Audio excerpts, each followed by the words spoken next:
Welcome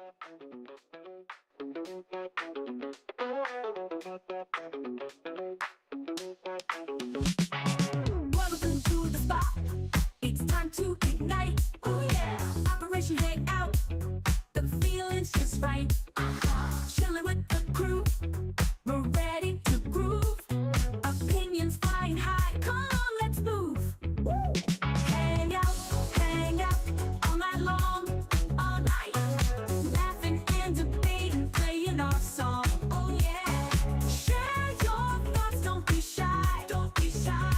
Operation Hangout, let's reach for the sky. Let's fly.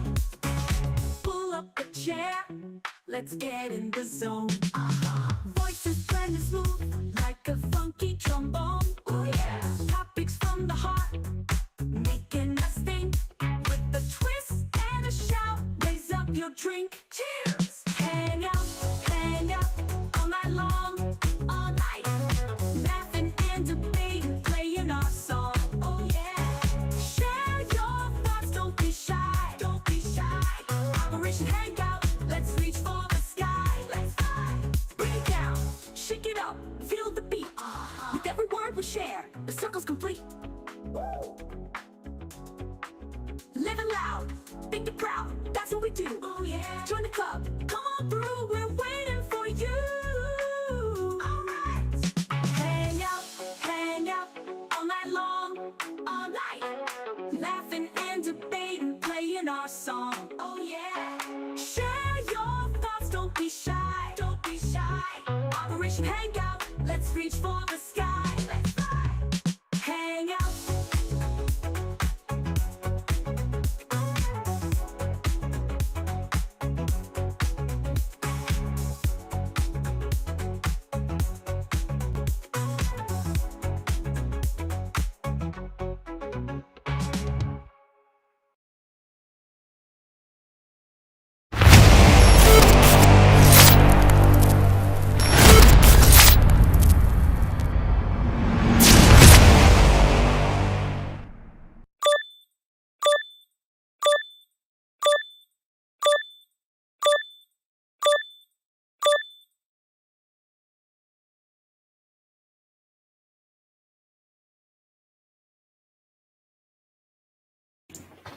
What is going on, everybody? We're back at it once again at the best place you can be at a Saturday night.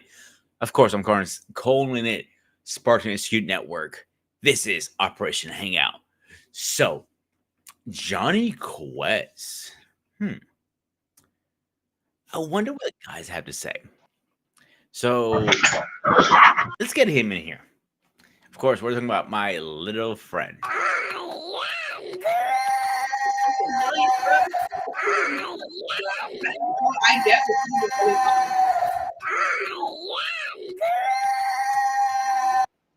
Hello. Hey, what's going on? What's going on? So, how's everybody doing? let me ask you a question, my man. Go ahead. Do my Jonny best. Quest. What's the first thing come to your mind? Oh, Jonny Quest. The first time I watched Jonny Quest was back in the Cartoon Network series back in the day. But before I was on Cartoon Network, I believe it used to be on the USA Network at one point. I can't remember. I don't but remember that part. watching about was it six? 1, 2, 3, 4 different views of production that Jonny Quest went through from the time he was little to the time he was a teenager, so to speak. It was one of my favorite cartoons slash anime because there was a cross in between what either you could conclude to be cartoon or anime because its production was looking more close on an anime side of things than that of a cartoon side of things. Hmm. That's just me. But I would tell you this though, Jonny Quest is no joke. It was a go-to show to watch late night. If they're doing a Jonny Quest marathon, it's hard not to fall asleep. It's hard not to fall asleep, Sid? Hard not to fall asleep watching Why it. you say that? No, because their adventure is more intriguing. There's a lot of science in play, a lot of history in play, a lot of mystery in play. It was more like a hype up version of Scooby Doo and the, no type of mysteries, but there's a different type of. There's more adventures, there's more action packed, with more a little comedy here and there, but it gives that intrigue like a young version of Indiana Jones kind of thing going Mhm. on. It had that look with it, Oh yeah, but yeah, it was definitely very had a interesting. feel for it. Absolutely, I can't deny that. I enjoyed it. I actually enjoyed more the real adventure of Johnny Quest more. That was more my scene versus Johnny Quest when it first came out. Mm. So right now, when you ask me about this show, I'm like, how much memory lane I gotta pick up? A lot. Because believe me, I watched Johnny Quest so much to the point where I thought I missed certain episodes. I can see that.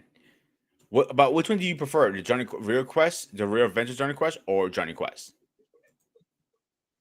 Um, and that's too unfair. Well, I'm usually unfair.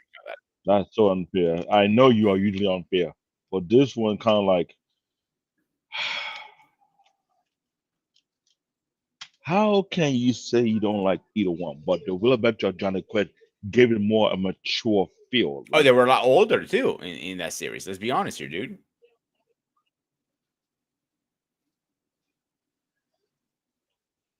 so right now, I decided let me go a little rundown. Let me do a history research on this. I didn't know Johnny Quest started back in 1964, Oh, is it that 1965. old? Really? Shit. That's just right there, like let you know, like, and remember, it was under one company, Hanna Barbera. That's right. That's right. They were under one brand of the whole series. You know what? I'm surprised they haven't come back anytime soon. Now, how you know all these reboots have been coming out lately? I haven't seen anything with Johnny Quest coming No, out. here's the joke. As I look into it, right, they say legacy. Johnny Quest paved the way for more mature animated series. Now, the reboot they had two. The reboot they had is the New Adventure of Johnny Quest. That was 1986. Then the other reboot they had the Real Adventure of Johnny Quest, because that was 1996. And that's the 3D version, right? So guess what? This is an old classic that had two reboots. Two in two different decades. One in 1986, one in 1996. Hmm. That to let you know that okay, I didn't realize it was a reboot anyway. Then I look it up though. I'm like, wait, hold on. You watching a classic being remastered, reborn for a more mature. Remember, I said it had a more mature feel. Hmm. Johnny Quest. So you can imagine. Plus, let's be real though. Of all the show that came out in the 80s, in the 90s, even though this one from 1964, Johnny Quest had that feel whereby you able to see different locations, different venues, different scenery because they're always on a different adventure around the globe. That remind me of a little bit of oh man, what's her name? Where in the world is Carmen San Diego? Carmen San Diego. Carmen San Diego is more at a geography, history, testing your brain and your metal if you know certain things. Johnny Quest was more deeper into the mystery that people have been speaking of but never able to find a clue about it. They were giving that feel like, okay, don't you care about what behind this mystery? Why everybody is spook about this? Why there's for your own safety, don't go past Mhm. this kind of feel? That what Johnny Quest was. Thank you. Thank you, Eric. It was like an animated James Bond. But wait! I got a It little was like, pushback on that. I got pushback on that. oh boy, oh boy, Okay, oh let's see boy. You how sure well do. do you old farts remember James Bond Jr. I never came across that, to be honest. You've reached your limit on talking. Shut the fuck up. You don't remember James Bond Jr.? Eric, help me out here, buddy. You're my I never came across no, I never came across that. Maybe you saw that in no, Greek, it was American. but out here in the I'm what year? looking it up right now. Give me a second. No, I'm being dead serious. I watch a lot of James Bond movie, but never came across any James Bond Jr. kind of thing. Never did. Unless it was on cable, which I don't know. Cause it was on WPIX I 11. don't remember what, It but I it remember wasn't watching it it wasn't actually. it wasn't I watched it wasn't on the Fox 5. remakes, not remakes, reruns. Here we go.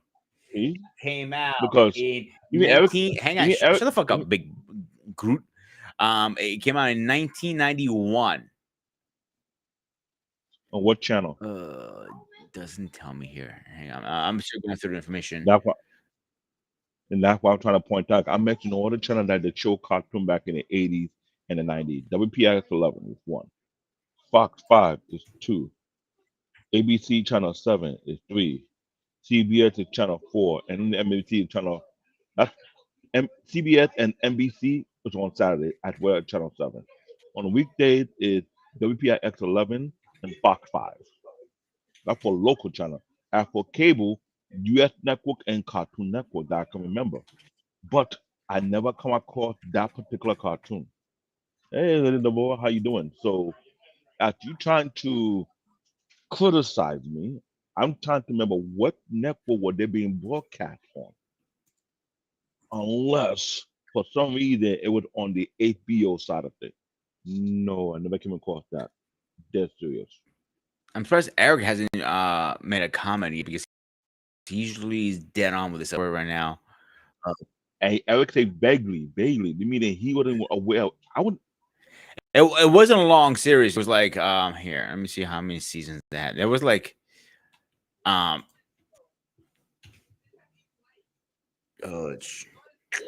Hmm. my brain's having a brain fart tonight. Series. See, that's my point. That thing never popped up. Remember, in the U.S., it's always a jurisdiction, either it's broadcast on the East Coast, Central, or West Coast. There were cartoons that were broadcast on the West Coast side of things, but never reached on the East Coast side of things, and vice versa. So you need to be aware of that.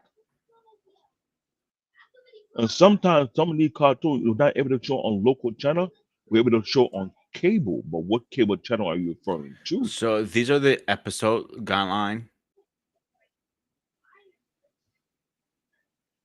I can see. Hang on. I think it was only one season. It looks like. It looked like it was one season, but what channel?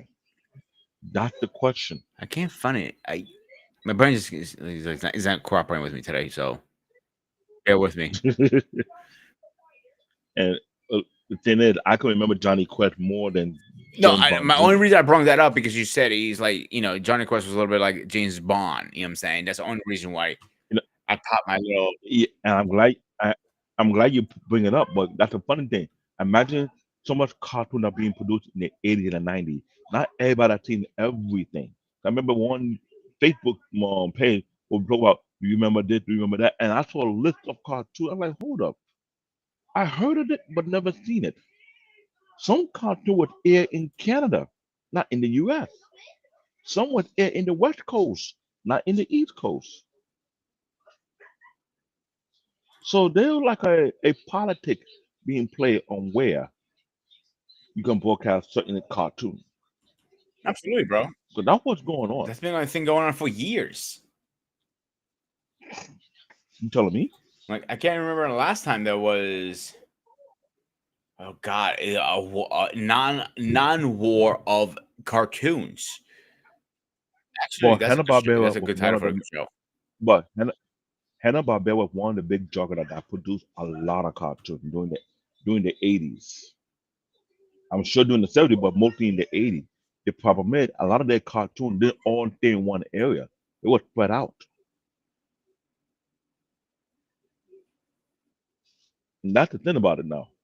Now, all the cartoon produced by that company, you'd be surprised how many how big that list is. I'm gonna It's do that probably right humongous. now. Cartoon It's probably humongous, produced if I'm not mistaken. by Or am I wrong, David? uh it's Off your head, massive. before you look at anything, off your head.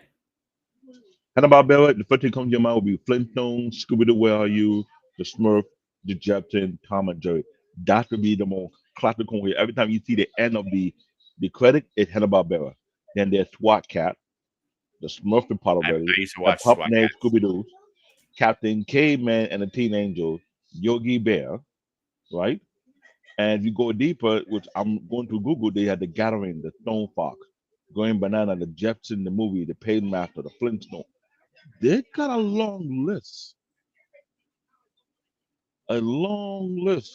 It of sounds work. about Barra did every classic cartoon we remember growing up. And I'm going to Wikipedia. They're saying that the Rough and Ready show from 1957 to 1960, that's 150 episodes, were broadcast on NBC. Mm-hmm. The Huckleberry Hound show that has Oh God, I 68 remember that shit. episodes from 1958 to 1961, and it's on a syndication, meaning it's all over the place. They won't let them do exact dating. The the Quick Draw McGraw show, 1959 to 1960, that's 45 episodes, syndicate. The Flintstone from 1960 to 1966, that's 166 episodes, that's on ABC. The Yogi Bear show, 1961 to 1962, 33 episodes, syndication. Top Cat, 30 episodes, ABC. The Hanna-Barbera new cartoon series with a variation of Wally Gator, Church Turtle and Dum Dum, Lippy the Lion and Hardy Ha Ha. 52 episodes from 1962 to 1963. That's on syndication. Jepson, which on multiple years, 1962 to 1963, 1985 to 1987, all have 25 episodes on ABC Network from 1962 to 1963 on ABC, 1985 to 1987 wasn't on ABC, I believe. The Magilla Gorilla Show, 1964 to 1967, 31 episodes, syndication. Jonny Quest, which is you all talking about right now, 1964 to 1965, 26 episodes, ABC. The Peter Thomas Show, 1964 to 1966, 27 episodes. Then you had the Adam Ant Secret Squirrel. Now you can't forget that one. 26 episodes from 1965 to 1967 on NBC. Then you had Sinbad Jr., which I heard of but never got the chance to see it. And Which the one? Magic Sinbad Jr. Okay. Okay, so I 1965. just found it, dude. James Bond was on. James Bond Jr. was on TV3. There was no TV3 on the East Coast. No. Now you see where I'm coming from. And I'll continue reading Sinbad Jr. and the Magic Belt. So on our coast, it was on Fox.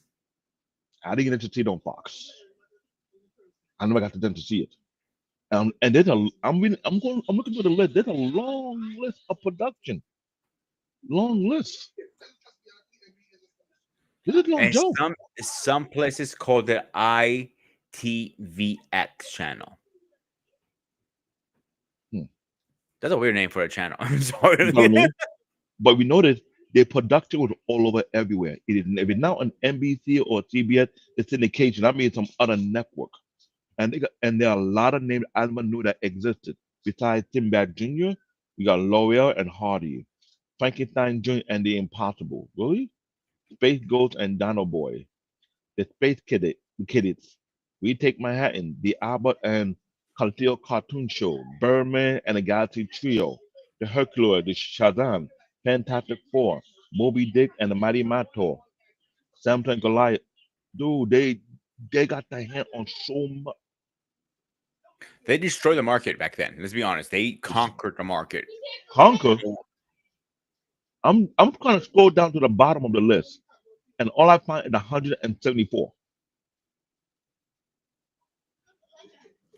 So 174 production. my thing with the James Bond Jr. thing is, with that is they conquered it.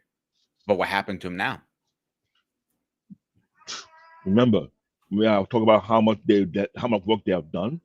Question is, while they're making all this, who are buying the license? Who are producing? Who is airing it? Okay, here's a good question. One of my questions: what makes James Bond different from other cartoons at the time and now? Good question. Is the marketing? All right, hang on a second. Let's get you guys in here, ladies and gentlemen. Please rise for our president.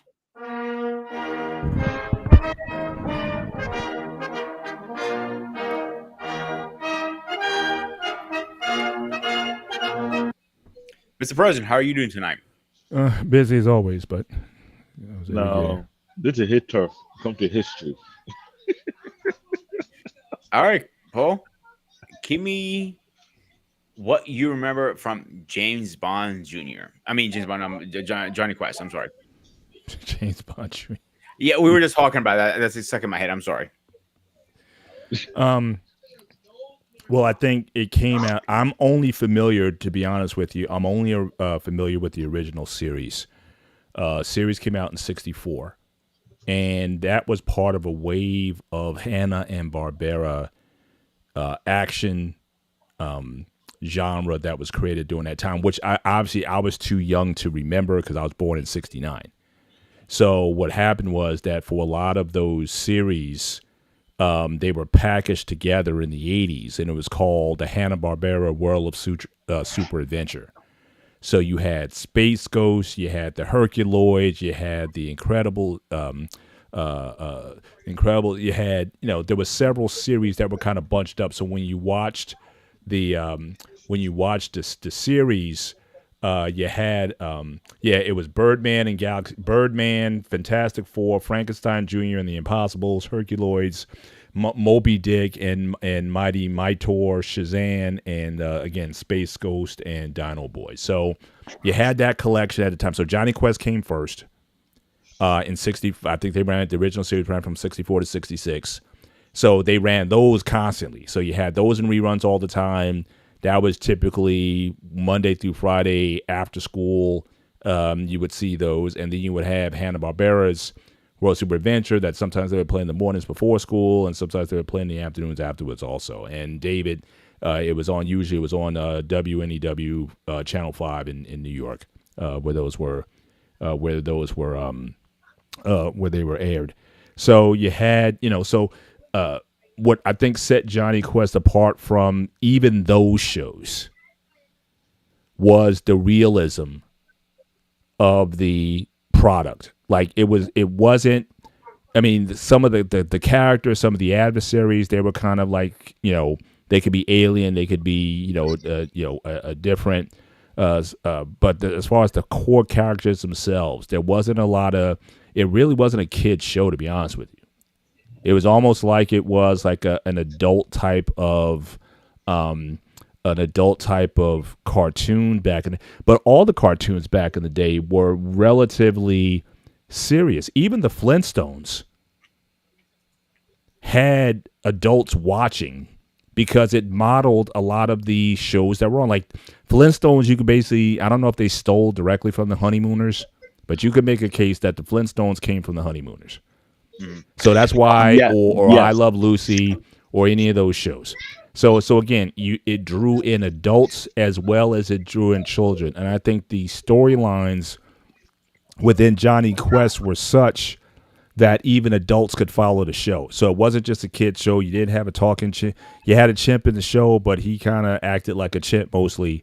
It wasn't like he didn't talk back to you. It wasn't Scooby Doo. It wasn't.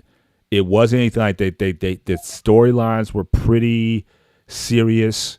The situations that they found themselves in were pretty serious ones.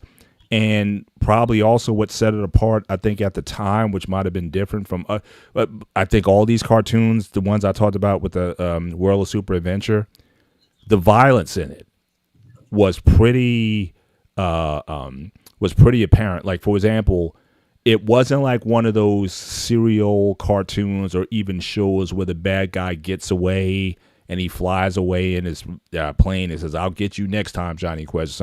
It wasn't like that. Usually the shows ended with whoever the antagonist was meeting a fatal end. Like the shit would blow up, and yeah, you would say, yeah, he's gone, you know.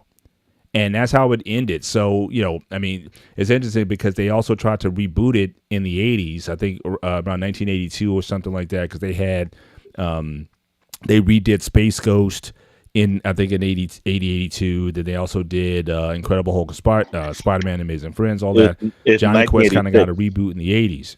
1986. Was it? I thought it was earlier. For some reason, I thought it was earlier than that. Yeah, but Uh, I also forgot about the Venture Bros. Venture Bros also made almost like side by side with that particular franchise. I'm sorry, which one now? The Venture Bros. Venture Bros? Yeah, I don't remember that one. I don't It would be remember that one. It would be like a parody comedy version of Johnny Quest. Oh, okay, gotcha. Yeah, but Yeah, the but reboot of Johnny Quest was 1986 called The New Adventure of Johnny Quest. Okay, And then yeah, back I remember the again- title, but for some reason I thought it was in like 82, 83 time. So that's my Yeah, bad.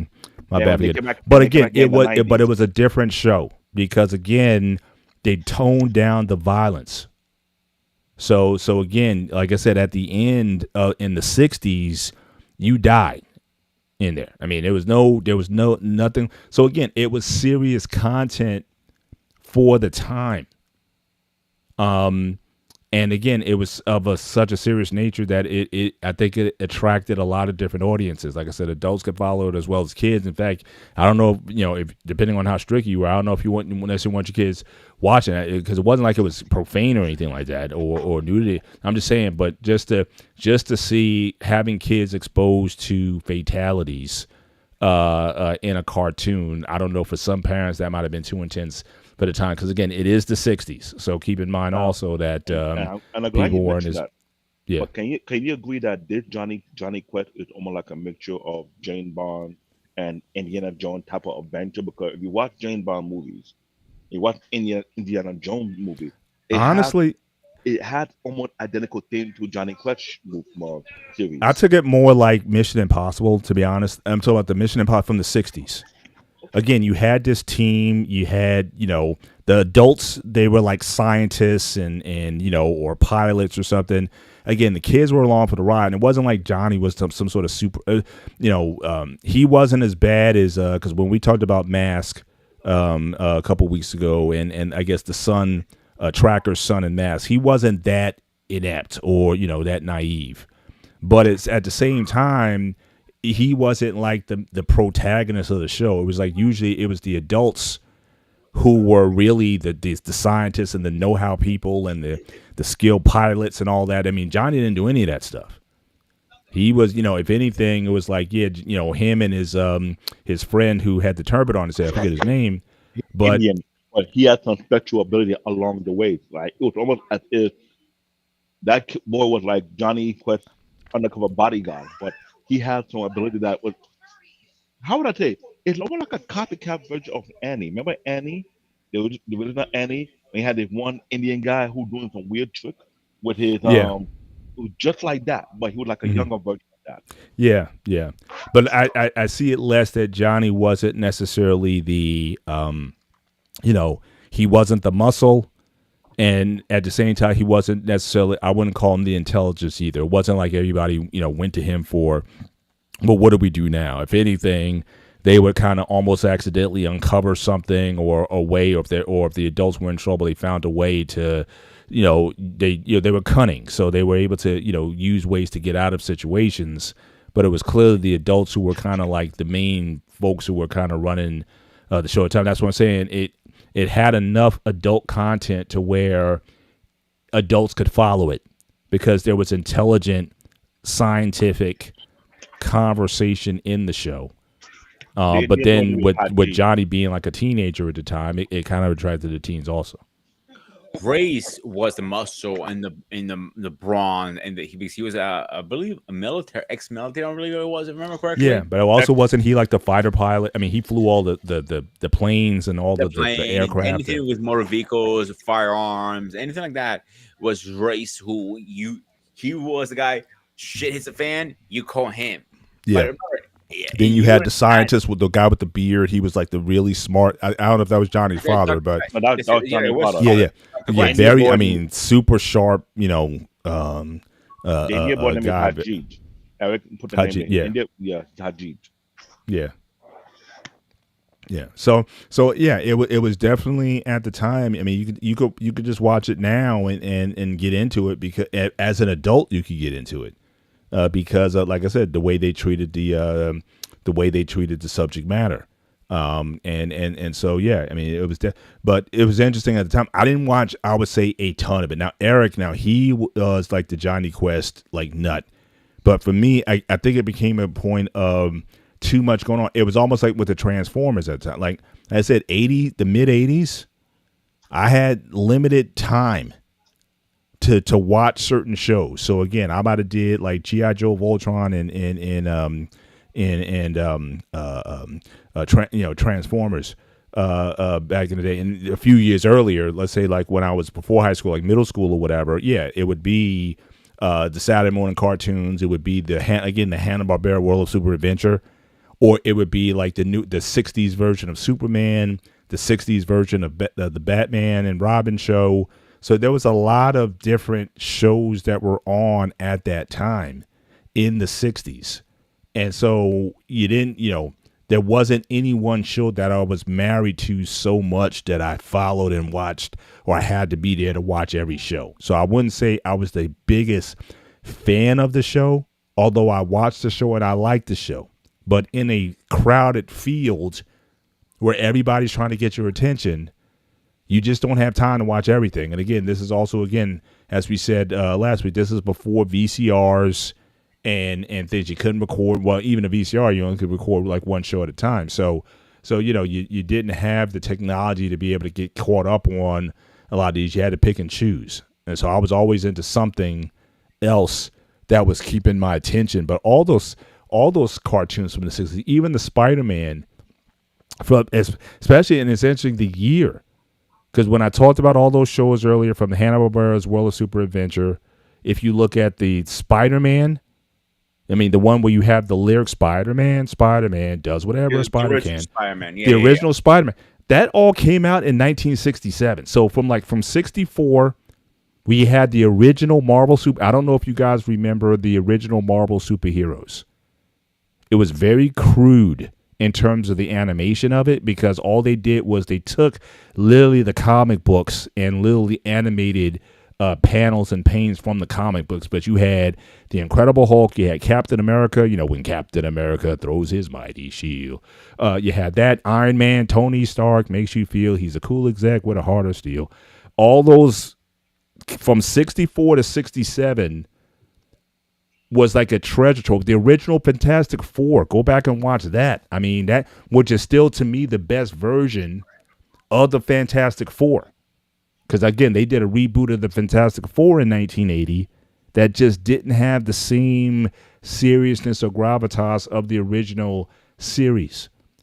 But so I would say from 64 to 67, 68, I mean, too many titles to stay up with at any one time. And if you did, then I'm like, you didn't go to school then, because even in the certainly, 80s, Submariner, you had Thor, all those guys. So you had I used to sing all these songs also, like, stronger than a whale, he can swim anywhere, he can breathe underwater and go flying into the air. So I used to be able to sing like all those theme songs from those cartoons back in the day. I was really into that stuff then. So that was such a boom era in animation and cartoons and the action adventures that you were able to watch.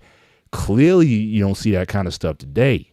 And that stuff might have stopped sometime in the 80s when you didn't have that kind of mass, and everything was either a reboot of something, or some other cartoon tried to kind of bite off of what was already produced before. I mean, I'm sure you had the 80s, you had He-Man, Thundercats, and all that kind of stuff that we talked about in prior shows. But the late 60s, that was like, baby boom of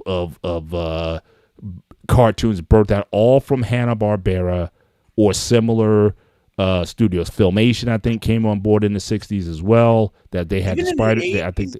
80s and 90s had some good cartoons coming out. We need to do a show on that. We need to do a show on that, because Hanna-Barbera, when I looked it up on Wikipedia, they have so much work they have done since the 60s to late mid 2000. I'm like, wait a minute, that's a lot of work. They were hot, bro. Let's be honest, they were hot, and they didn't want to lose momentum, so they were just pushing, pushing, pushing. Same thing what Marvel or slash Disney's doing right now is pushing, pushing, pushing, and you got some bombers and some flunks. Let's be straight here. But what I was No, gonna say with Johnny but Quest, hang on a second, Paul. I mean, David, one second, one second. Johnny Quest had at least what I see here, 4 series, not in order, but New Adventures of Johnny Quest, Johnny Gold Quest. The fuck kind of name is that? And the last one, my personal favorite, is the Real Adventure of Johnny Quest. That was my personal favorite Yeah, one. that's probably. I mean, it lines up with it lines up with your age bracket. Of course.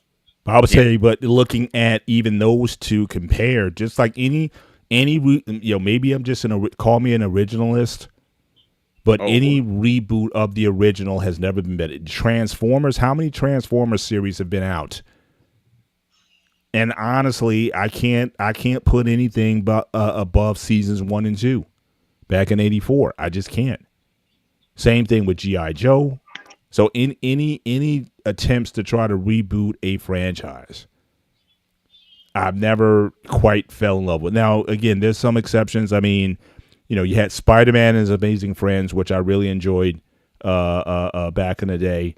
But again, the '60s Spider-Man, much more serious, much more witty, and that sort of thing. The animation, was it as good? Maybe not. But you definitely, again, they just treated those series where it's like they wanted more than just a child audience watching the show. Because any adult could have watched the show also, and you could be enthralled by only pushback I got to that. enthralled by the storylines and the Hold on, seriousness. hold A on. little of it. pushback I got on that. 1 second. You got the floor next, David. The Okay. only little pushback I have, even I know you don't like reboots, but Spider-Man is one of the few ones that you can do different reboots, different version of it, because the way that he was written. Originally, Stan Lee wrote him a certain way that as he gets older, or as the comic gets older, if they had to reboot, he was able to adapt with the years, if that makes sense. And he didn't do it on purpose. Well, like I said, there's exceptions. Like I said, I like Spider-Man and Amazing Friends. I know there've been a few boots of it, but probably the best one I can think of, because I talked about the Batman and Robin series in '60. That was also in the late '60s. But I think probably most people would say that Batman the Animated Series is arguably probably the best port of Batman. Period. Now, some people may go version? Batman and Beyond. Might be what's Nin- that? The '90s version, Okay. yeah. So I'm saying most people would say when the Batman the Animated Series came out that was like a game changer as well, and for a lot of people that's their favorite Batman cartoon, if you want to call it that. But there were all kinds. Filmation had a Batman and Robin series that came on Saturday mornings. That's where they had that Batmite character in the '80s. So it was on Filmation Saturday mornings, and Batmite was again a spoofy kind of almost like Mixoplick, but he was just an inept jokester that was always in play. But there have been several Batman animation, but most people and some people even call coming off of the Batman the Animated Series Mask of the Phantasm. For some people, they think that's the best Batman movie, animated or live action. Which one? So I'm saying, I think that my voice is. Am I speaking okay? No, yeah. My voice is moving like No, a ninja. So Panther. You I said Mac don't know. Panther because it'll be the best Batman movie. Which I totally agree with you. I know some people just consider, but I'm saying, it comes out of the Batman the Animated Series franchise, is what I'm saying. Now, what I want to put into play is this: during the 1960s, what global event was taking place during the 1960s? Oh, the Vietnam Okay. War. During the Vietnam War, when they put in all these cartoons, what would think would be the objective was to put such cartoons? Would they not to keep the family together and get them watching them more entertaining? It would remove their mind off the Vietnam War in some kind of way? Because let's be real, what you just mentioned, I had to put two and two together. It was more gritty, was more entertaining, not just to the kid, but also to the adult audience. In other words, their parents were watching this thing together with their kid, and they're both enjoying something. But Well, keep in mind. Well, keep in mind the Flintstones was shown in. It was a prime time show, Yeah. not a Saturday morning not a Saturday morning show, not a Saturday an afternoon show for the kids. It was shown in prime time. So again, I think cartoons in general were treated with much more having a more global audience involved. Also keeping in mind back in the 60s, again, it may be hard to believe, in the 60s, not everyone had a television set. Well, let me ask you a question. So if you're going to pull an audience, I'm a little too Yeah. young to remember this. I wasn't even sperm at the point.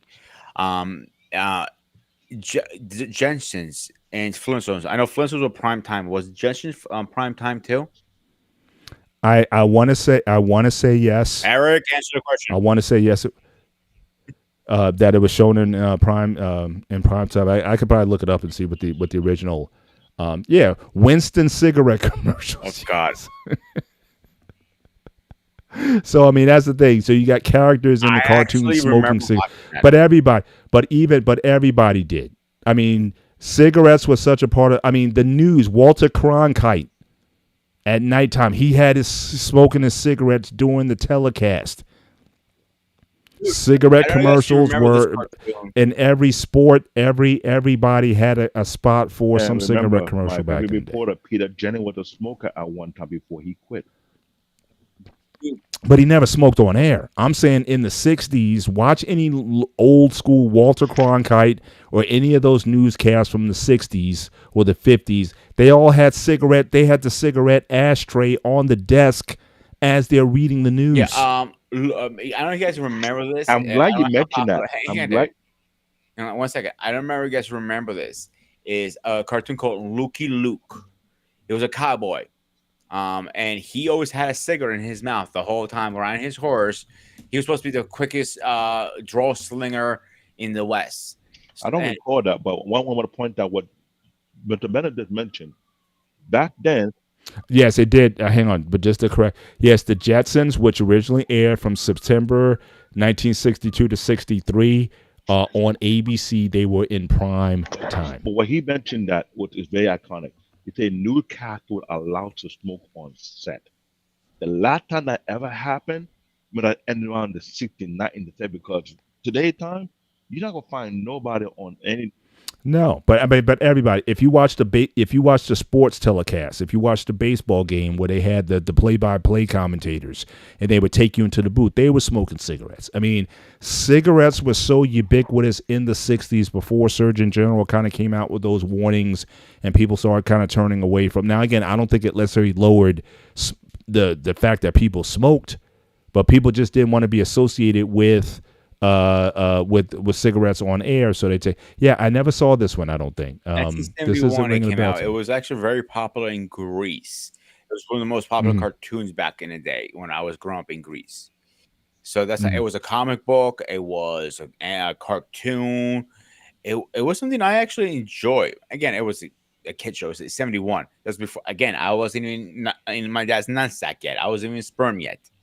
So I wasn't even a jerk plate yet. So this is before my time. We kind of get the idea. You weren't born, all right?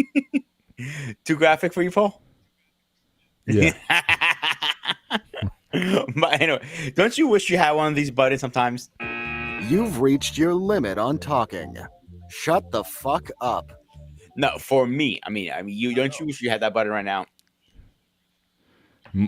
Some days I just want an eject button, like and your seat kind of drops into a shark tank, and then the sharks are swimming around and eat you up. So, Oh, you're like the James Bond villain from Spy Who Loved Me or whatever. You know, he had that button. People just drop off the desk, slide down the chute into the shark, and the shark eats them up or whatever. So, the thing people don't realize, David, shut the fuck up over there. There's so many good cartoons out there that we don't even remember or even watch. Lukey Luke. You couldn't because Yeah, because like I said, you also had one. Like I said, I'm talking about, especially in the '60s. Not every home had a television set, and if you did have a television set, you had one television set that you had to share with all the family members. So dad was going to watch his sports at nighttime or whatever on the weekend. Mom was going to watch her soap operas during the daytime. As a kid, you might have had the afternoon time to watch a cartoon, but you had to pick a channel because even back then you had to turn the TV with a knob. You didn't have remote control. Didn't come out until like the late 60s, early 70s. And even then that was a luxury item. So again, you did, but electricity issue. If you're not in the type of area that have stable electricity, then that's a problem. Oh, and don't forget, before cable TV, you had the rabbit ears and the antenna on the top of the house and all that. So what you could even carry at the time. So yeah, for a lot of people, yeah, there was, like I said, that '60s explosion from the Flintstones that came out in 1960, Jetsons in '62, Jonny Quest in '64, all those cartoons that came out from '67 to '69. Again, exposed. And you still had the Warner Brothers stuff, the Bugs Bunnies and all that stuff. And you had Popeye, right? I don't know if you remember watching. I watched a lot of Popeye growing up. I mean, yeah, with Shelley Duvall and Robert who's the comedian? Robin Williams. Yeah. It wasn't a bad movie. I wasn't crazy about the movie so much because it's kind of hard to bring that. It's one thing to see he's got them giant forearms on a cartoon, but when you try to do it in real life, then it looks like he has some sort of body dysmorphia or something. So it doesn't hit the same way as in a cartoon. They didn't do it correctly. That was the problem. They put the muscles way too big on him. Except make them proportionate or pick somebody who actually was big to do it. It would make more sense. They just went on a wrong direction with the movie, if that makes sense. Yeah. Yeah. I actually didn't think it was a bad movie, to be honest with you guys, for the time. Now, if this same movie came out today, it will flunk. It will flunk completely. Yeah. I mean, it's hard to pull that off, but Jonny Quest, out of all those serials that I talked about, it was probably the most seriously treated. Even the characters, the way they were drawn, they looked like very human-like. The proportions were, you didn't have like with the Flintstones or whatever, or even the Jetsons. I mean, George Jefferson had these incredibly short legs, right, on his long, tall torso and this Pinocchio-sized nose and all that. All the characters in Jonny Quest were kind of drawn to scale. And so, again, it gave you the sense of the feel that this was, and it was an animated action piece that was intended to bring in adult audiences just as much as it did kids' audiences. Because, again, there was nothing that was out of proportion on any character, which was rare at the time, because I'm thinking all those that came out, even the superhero genres, right? I mean, Superman had the big, giant chest and small, skinny legs or something. All those superheroes back then, they were kind of drawn not necessarily to scale, but the animation on Jonny Quest was very lifelike at the time. And so all the more reason why, it set itself apart from those different ones. And even with the new adventures that came out, now again, I don't think it lasted as long, or was not nearly as popular, or would oftentimes, and again, I would have to take a look at the episodes again, but a lot of times what would happen was they would simply just do repeats of the old episodes. So even though they said New Adventures of Jonny Quest, if you were a diehard, you'd be like, no, they took that from this one from back in the day. So how new was it when it came out? So again, it's hard to mess with the original, but like I said earlier, I'll give Batman the Animated Series that's probably the gold standard as far as you can take an old property that's been done so many times and put it in a way that people just couldn't get enough of once it came out. Especially if you're a millennial who grew up with that in the 90s. That's probably the first Batman you saw, because you probably didn't see the Filmation Batman. You probably didn't see the Batman from 1967 either. Or you might have saw the Super Friends with Batman and Robin in it. I'm going to go further back. But I'm going to push it even further back. The one Superman anime that I grew up on, and I still like to this day, is 1940s Superman. Yeah, Fleischman. I think Yeah, Not sure. I have it actually set up here to show you guys. This is the version I yeah, actually grew up on. And it was on yeah. reruns and VHS and stuff like that, of course. It wasn't a lot, Mhm, airing, but I actually enjoyed it. It was a good story. I think it still holds up, to be honest with you guys. mhm, mhm. Yeah, I mean, I guess some of the music and whatnot. I mean, it definitely dates the Of period, course. in the '40s when it had that kind of vaudeville kind of soundtrack to it. But yeah, but the animation was caught. But again, I think back then that might have been like a feature. But they might have showed that like cartoons like that. They were showing us feature films in the movie theaters. So yeah, I mean, especially those Saturday serials that people go to the movies and watch, whether it be the cowboy westerns and whatnot, or the Buck Rogers, the old Buck Rogers serials or whatnot. I mean, people went to the theater to watch that stuff. So probably those Superman serials from back in the day, they were probably shown in a similar fashion. And you're right. It probably wasn't before TV stuff. It was different. Well, yeah, obviously you didn't have TV didn't really hit mass until it was invented in 1932. I don't think it really hit mass until the early, well, as far as commercially sold, probably in the 1950s, and then because I think I Love Lucy, I think was one of the first Shows that aired on TV. main shows that really took off for television. And then you had, but really it wasn't until the 60s where TV became ubiquitous, where really it was like, when it got into tens of millions of American homes. It wasn't until the 60s before you saw that. So, yeah, movie theaters was probably the way a lot of people consumed a lot of their content back then, because you simply just didn't have the logistics nor the money. Because imagine spending you spend like an 80-inch TV set. Imagine spending that back then for, a little, 25-inch console TV, and they were huge back then also. I mean, Dude, imagine that carrying was, an 85-inch or a 90-inch through your house back then, the old big box TVs. yeah, you could, yeah. It was, that was, like I said, you had one of those, and again, it was the TV with the console. It was the TV, the record player, the stereo system. Everything was on in this one large piece of furniture that sat in your living room, and that was like the entertainment center for everybody. Like I said, and not everybody could have a small 13-inch TV in your bedroom or whatever. That you were rich, or that was like a luxury item to have a second or even a third TV in your house. The old school TV of the yesteryear was not only big, it was massive. That's number one.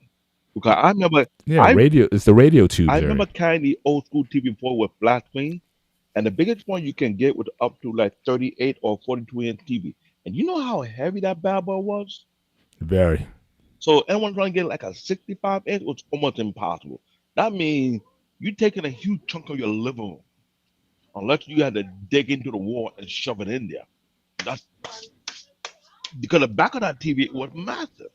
When did you guys start realizing everybody was at foreign TVs, and it was being in almost in the, a living room, the bedroom, the kitchen, almost in every room? Flat screen. Remember that they had introduced the flat screen TV because remember it's versatile. It's not huge like the big back. I remember the JVC TV, the Sharp TV, the Zenith TV, the Sony TV. I had to work in Best Buy. The old box was huge. That's number one. And to put it on a regular truck, there were people who got cars. We had to tell them you gotta get this shipped to your home. You can't put it in the back of your car. What are they gonna work? That's how bad it was. Until they started to do the flat screen TV, that when they moved all that huge chunk of who knows what they had to go. Because remember, you're changing TV technology, went from being analog, with that what the TV was back then, into digital. We have the LCD liquid crystal display on TV. That was the first of its kind.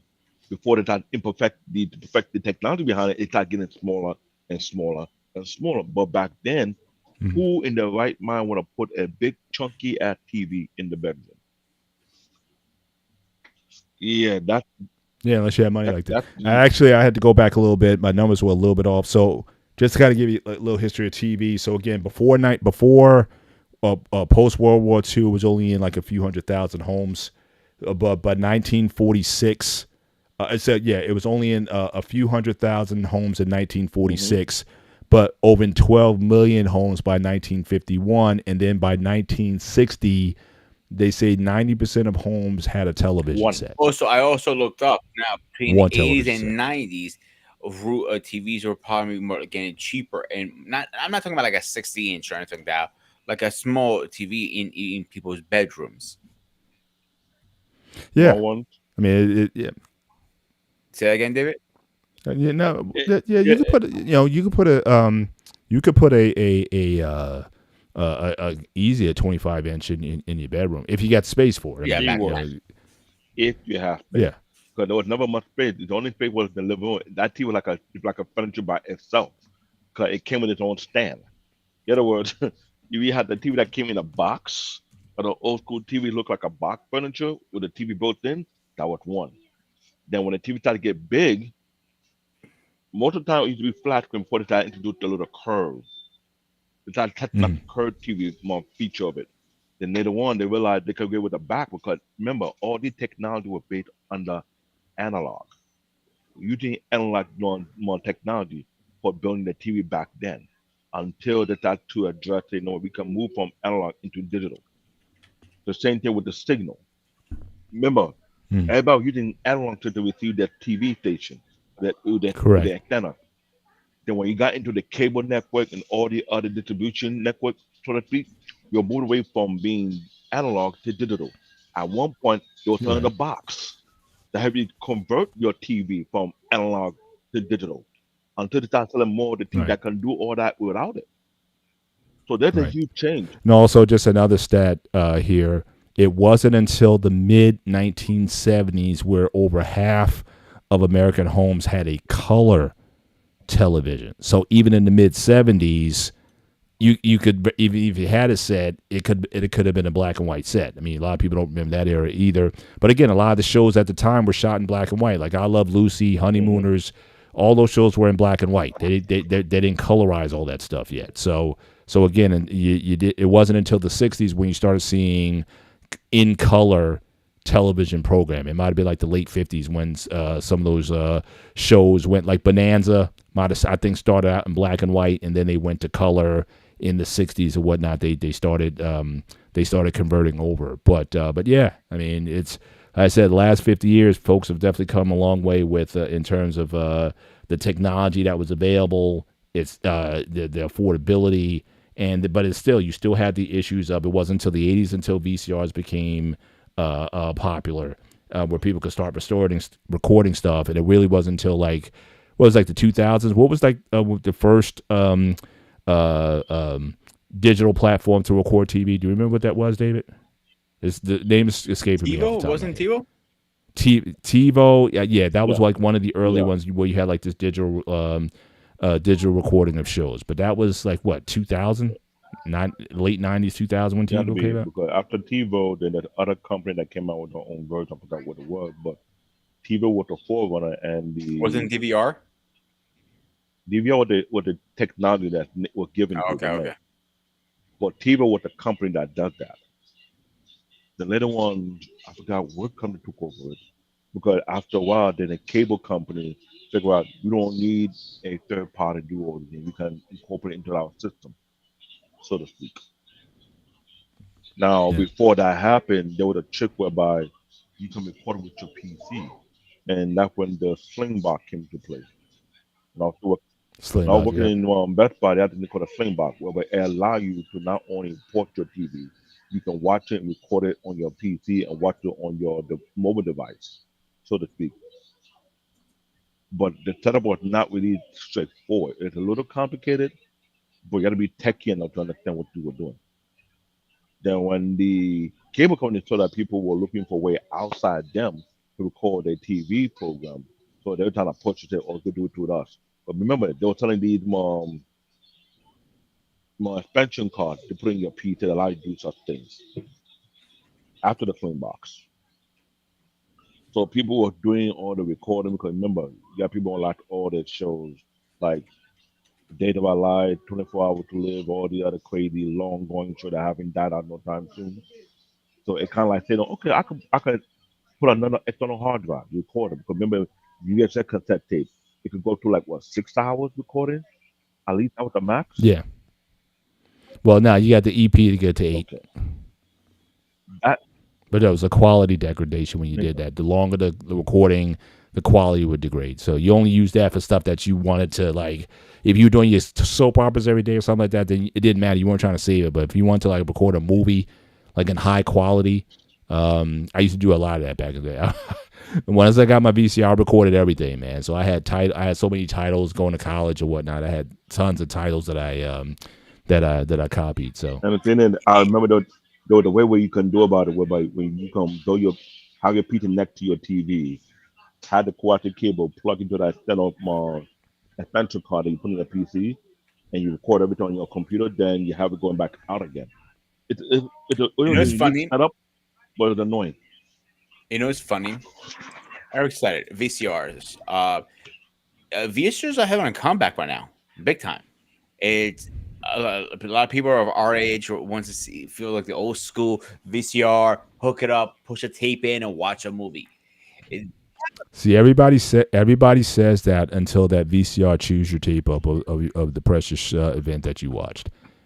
That all goes away very quickly when you're pulling the tape out of the VCR because it's you're munching on your stuff or whatever. So yeah. So I seen it happen, but it never happened to me once. I got lucky, very lucky, because everybody that I knew, I'm at a friend's house, put the tape out. I'm like, motherfucker, they're ripping it. The tape is like 10 feet long. Yeah, and especially, and what if it was a rental? Like you went to Blockbuster and you rented a title, and then it got. But I forget what the policy was. I don't know if you had your friend might be able to remind us of what the policy was. But what if you took it home, your VCR chewed it up, or do you have to pay $30, $40? I don't know how much the title was. That fortunately that never happened to me. I'm just saying, but what if it did, where the VCR ate up the rental? I'm assuming you had to pay for the movie outright. I remember. Shout out to my African brother back in Nigeria. They showed us a trick on how to fix the tape, but it's very delicate because first and foremost, one, you gotta watch your hand, keep your hand dust free. Two, when you're pulling out the tape, you gotta be very delicate about it because the way you can tape it, but you gotta tape it on the right side, not at the wrong side. And when you go about it, it's like you're doing it's like you're doing surgery. There was a trick way of fixing that, but it's very 50-50, depending on the quality of the tape. That's what the issue. Yeah, but even if you preserve it, you're still going to have those wiggly lines and stuff that's going to come to it. It's not going to look pristine. You're definitely going to see some stuff that you can tell where the chew up was. Fun story, my buddy. Because it's celluloid. You can't take those wrinkles out of the celluloid. I don't care how good your process is. Fun story. One of my buddies who's back from the service, he was just visiting. So the buddy I got my tattoo for, when he passed, before he passed, he bought this overpriced VCR. I think he paid like close to like over 2,000, some shit like that. It was high tech. Takes like 5 or 6 VCRs at one, VHS at once. So it was this very high tech machine. But here's the problem with high tech machine, David.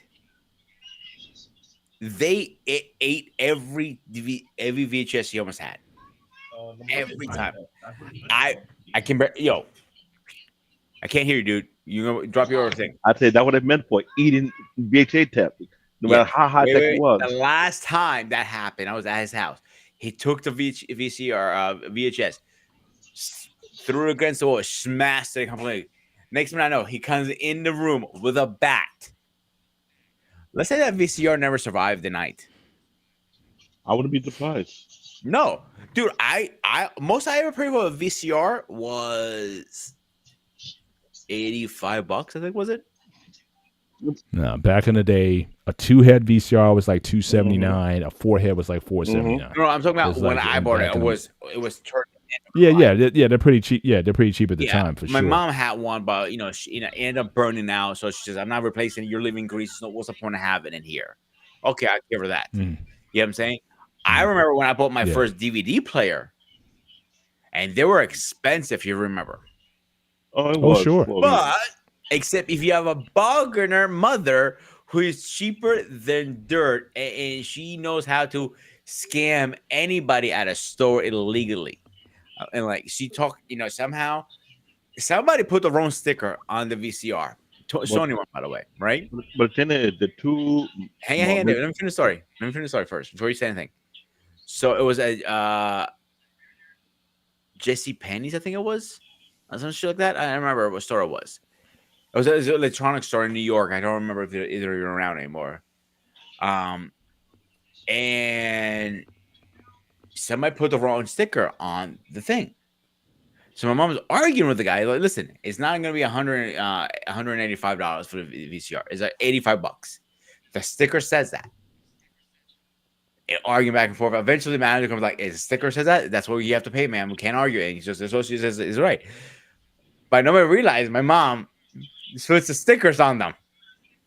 So he's peeled up the sticker or something else and put it on there. Is the statute? You're just basically confessing on a live program your mom's indiscretion. Bro, is the statute of limitations exceeded so that your mom can't get in trouble for? Oh yeah, we're talking about over 20. Okay, I'm just checking. I'm just saying. I just want to make sure statute of legal limitations is over so these folks can't come back and sue you. We used to go to IGA back in New York, Brentwood. At least they weren't scanning things in it. They were still going with the stickers, marking them. That's not like video used to change all the fucking stickers. No, that's not like video chat. Obviously got caught, and the manager goes, it starts scratching it off like double sticker. And my mom goes, "Oh," and he's just laughing and like, okay. He goes, they knew my mom was doing it. They didn't care as long as she paid something for it. It sounded like she went to Radio Shack and conned them out of their money because that's how Radio Shack went out of business. It wasn't Radio Shack. It wasn't that. I remember the commercial was like a whistle. One of the whistles. Was it? But here's the thing: there were 3 competitions for DVD players: Samsung, Sony, and Panasonic at the time, because that technology belonged to them. They had the patent for that. It's heavy. And the way that I remember working with Best Buy, Samsung DVD player and Sony DVD player was thrown like hot cake. Because Yeah, they were going. Dude, that's why PS2 won so much in the game console war because of the PS2 hurt the Xbox. No, not Xbox. PlayStation. No, what is PlayStation? No, sorry, it's Sega. Sega Dreamcast was hurt by PS2 and PS3. Okay, it was PC Richardson son. That's the story we went to. What? You wrong. Your mom's wrong for that. PC Richardson son. Really? What was so special about that store? That was New York City owned store. No, well, it's PC Richard. Shout out to PC because they're the only ones to survive. Eric had mentioned in the chat Tops appliances, but you had Tops, you had the Wiz, you had Crazy Eddie. What was that store that had in Manhattan near City Hall? I forgot the name of that store. You right across the street from City Hall. I forgot the name of it. That store. I'm not sure. I mean, there was the electronic. I mean, the only old school franchise that's still open. B&H is still open. And like I said, but all these other guys, Circuit City closed. Oh, I guess you have Best Buy still open. But yeah, Tops, Crazy Eddie, The Wiz, Nobody Beats The Wiz. All those shows, Crazy Eddie. I remember his commercials. I think he made put more in his commercials than money he made. Radio Shack, yeah. So all those appliance outlets, they're mostly they're mostly gone. But yeah, fun behind the scenes conversation I had with a few people who actually I know work for Best Buy. Best Buy is struggling really bad because of. Do you work for Best Buy right now? I used to work with them in Anything Lexington and the one in King of Prussia, Pennsylvania. So I'm aware of Best Buy practice. The issues right now is that they're losing real bad. Yeah, against Amazon. Not just against Amazon. Micro Center is another one. According to an associate I spoke to, the general manager by here, he said Amazon is destroying them more than anybody right now. I wouldn't be surprised. Like, let's say a TV costs X, Y, and Z numbers. First, you don't have to pay for shipping. 2, they deliver right in front of your house the next day. But if you have something like I do, like an 85-inch TV, installations in a bitch. Now Amazon offer installation for free too if you want it. Yeah, it's tough. That's why I said PC Richards. They've been around probably the longest, and they're still kind of going, which I'm surprised at. But yeah, nobody beats the Wiz. Yeah, that was a again a very popular chain back in the 80s and 90s and whatnot. And they eventually folded also. So Even I give PC Richard because they sell everything. They sell like appliances. They sell as well as TVs and electronics. So I guess they find J&R. they find different ways to make Remember income. the store called J&R Music World? Yeah, That would be across the street from City Hall. right. all right, let's get back on topic here for a second. We went way off topic today. Not really way off, but we're still dealing with the Now, but I think this it kind of spun off because we were talking about again the ability to watch all these shows, including Jonny Quest, in part because of the day, because you had such limited access to watch things as you do now. bingo. Now you can go back and watch. You can get the whole series on streaming or something like that and rewatch it if you want to. But I would still say that the Batman animated series is still probably the most successful reboot of a cartoon serial that I've Compared to seen. Jonny Quest. Wow. Oh, Yeah, the New Adventures. I wasn't enthralled with. You were on yet, but do you any chance remember James Bond Jr.?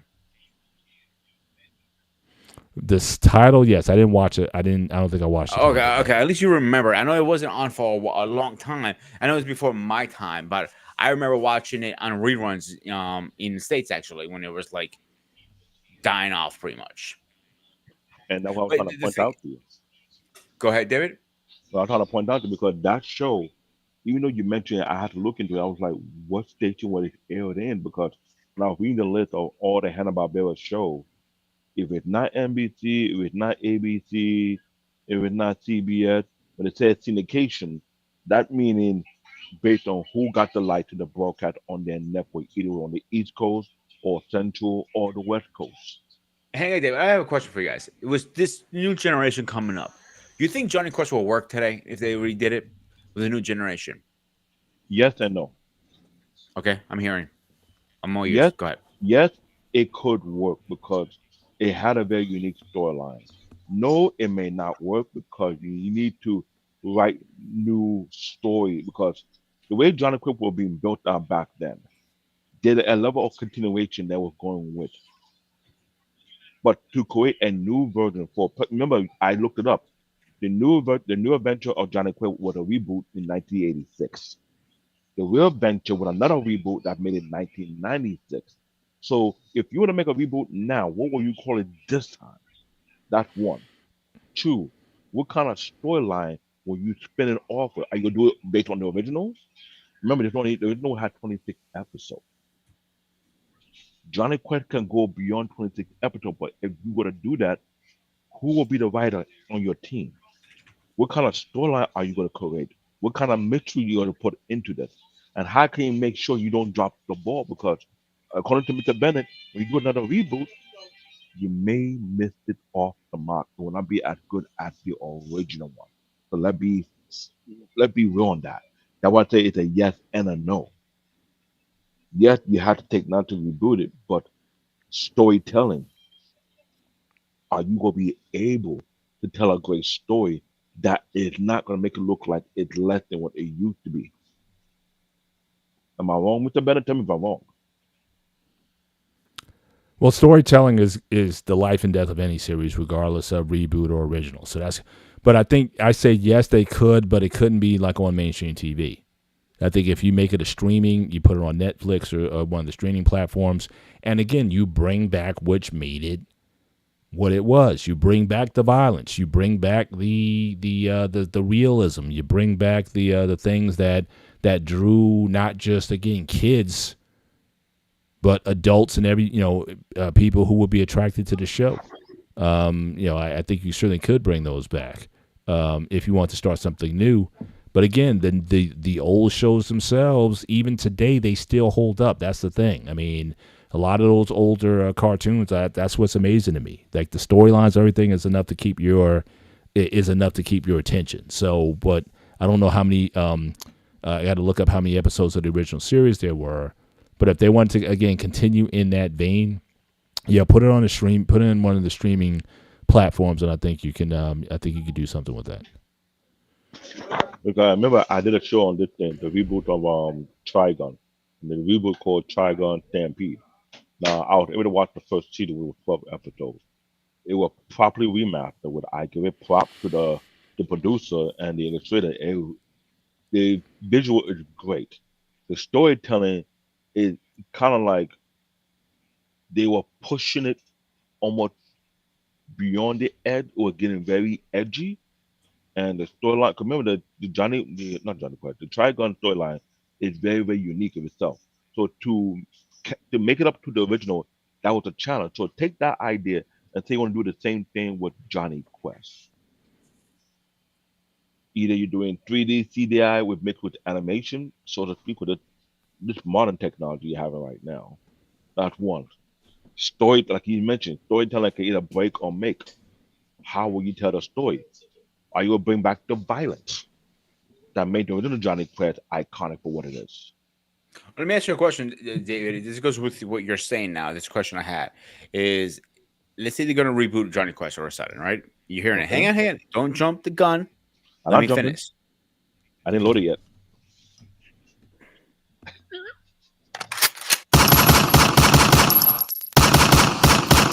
I was loaded already. What would you keep? What would you change? Wow. I didn't even think about that. What would I keep? I would keep Race. I would keep Dr. Quest. The characters obviously are going to be saved. I would keep the character.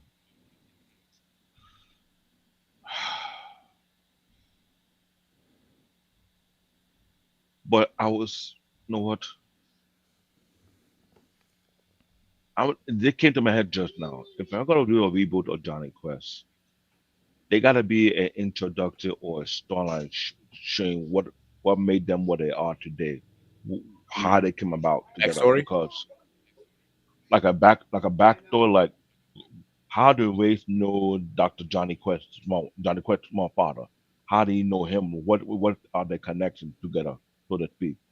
What happened to Johnny Quest's mom? Who is she? What happened to her, so to speak?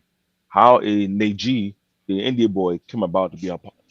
These are questions that if I'm going to do a reboot of Johnny Quest, I gotta do a thorough reboot. It had to be a proper storyteller of trying to figure out how do these individual characters came about together? What made them come together as a team? What was the purpose for them to be as a team? What was the mission behind it? That's what I'm looking at. Who did they rub up the wrong way on the way to the path of coming together? Who did they clash with on idea or perspective before they became villains, so to speak? It's like saying you're taking Johnny Quest and you're having a flair. I hate to say it, but you might have to a flair of Jane Bond. 'Cause look at Jane Bond storytelling. There's a level of connectivity, consistency across the board. You know, you swap out different Jane Bond because there's a relativity whereby who are these villains, where they're coming from, why they come back to these same organizations. So it's safe to say, yeah, look at Johnny Quest like with the organization, so to speak. How they became an organization, where they got this funding, how they became what here, because there was questions even as a kid. I was asking, how they able to afford that plane? How they able to get such technology? How did it all started? Like, we would like to know. Am I wrong? Well, you, Mr. Bennett. Yeah. Well, the only thing what I would change, obviously, it's still the 1960s, and unfortunately, some of the characterizations of people still reflects the 1960s. So they may find themselves in Africa or some other place where there's persons of color, and they're kind of looked at as savages or what have you. So again, Hadji certainly at the time was probably a breakthrough type of character, because you're going to have a character of color who is Indian, who's certainly you're not going to see a lot of that on mainstream television. So as much as to say that was a breakthrough in having him there, all those adventures when they were going after some tribes or something, it was always some Aboriginal tribe or something. So again, just the perception of the persons of color weren't necessarily the most positive ones. But again, I blame that more so on the era, more so than on the intent of the writers or what have you. That's just, so yeah, if they were going to do a reboot or something, if you're going to have persons of color if not part of the main cast, but people you encounter, don't make them all like, savages with, bones in their noses and all that kind of stuff that, we're just trying to get away from, those types of characterizations of people. So that'd be the thing I would definitely change in the So if you series. say that, if you say we don't keep Neji, should we bring in an African character? Because, or how would I put it? I believe when they made Johnny Quest back then in the 1960s, it was based on event that took place at that time that it would add to their storytelling. Is that correct? Possibly, but even with him, I mean, they did stuff like he's got the turban on. We've all seen pictures of the snake charmer, right? It's even in the title of the thing. He's blowing his flute or whatever, and the snake is kind of coming up. Again, just tropes about other people. That it's like the white characters in the show, that they're the ones who are smart. They're the ones who are, quote unquote civilized. Everyone else is sometimes they're bound to the tropes that they're in. But like I said, it's the 1960s. I get it now. And even with all those characters that we're talking about, all those shows that we're talking about, you didn't see a lot of diversity in any of those Okay, shows. and I get it. Now, compared to 1960 to 2025, if you were to make a new reboot for this generation of 2025, is it safe to say we have more than enough stories? We can tell whether we are adding some event that took place within the last 10 years, either between Ukraine, either Syria, either in Libya. Like, we can somewhat generate a story. I don't know, because all the storylines seem to be out of what would be considered modern society. Like I said, they either dealt with primitive peoples or maybe some alien type of invaders or something like that. Very little actually dealt with the actual world. Okay. So again, there was a fantasy element to it that took you out of modern, like you said. I don't think, and they definitely weren't going to touch anything Vietnam related or anything else. None of those shows were going to do that. I get thing. it. I get it. So I think, yeah. So it's a fantasy action adventure as well, right? They're not dealing with organized. They weren't dealing with organized crime. They weren't dealing with drug lords and things of that nature, but more like the megalomaniacal people who were trying to manipulate a situation or take over some stuff, or pose a threat to the world or to the globe or whatever, because they had more diabolical plans. Those kind of megalomaniacs they were trying to go after, but they weren't going after drug cartels. They weren't going I get it. after. But I was trying to find an angle whereby it's not like you're dealing with drug cartel. It's almost like you're dealing with secret organization are doing things that are beyond. I'm trying to look for the word. It's like almost like you're dealing with the branch of the Hitler crew who are dealing with the supernatural, trying to do something. It's like you're mixing with the Red Score type of storytelling. I don't know. I'm just trying to figure out if you were to do a reboot of Jonica, how would it make it more intriguing or more compelling to watch? What kind of story you're gonna tell with it? We make it a twist where it's almost like you're dealing with the Red Skull group kind of people, where you're dealing with things on a supernatural realm, or you just said they wouldn't do real world things. I get it, but in this time, there's a way we can make some kind of move or twist to it, but not make you feel like you're dealing with real world, but you're dealing with something on the underworld, so to speak, like with a twist of mystery, if it's possible. I think that, again, the fact that they went into those other areas, I think that fantasy genre of it also kept it interesting. Because again, and let's face it, who wants to deal with the real world, right? I mean, for all of us, even as kids, all this stuff was basically an escape from the realities of whatever situations that we might have even been dealing with personally. And I get it because that question is when Peter asked that question. The first thing came to my mind, like, I don't want to make it like a copy in this new franchise that is becoming very popular called Solo Leveling because they have a very unique storytelling. Now, looking at Jonny Quest, I'm like, how will you do something whereby you make it relevant, but it's not a copy of anybody, but you give it its own mystery of itself. Either you're dealing with the supernatural, either you're dealing with the third dimension, or you're dealing with historical fact that is tied with supernatural. It's like Jonny Quest is kind of like Indiana Jones in a way. It was doubling double thing on the unknown. Yeah.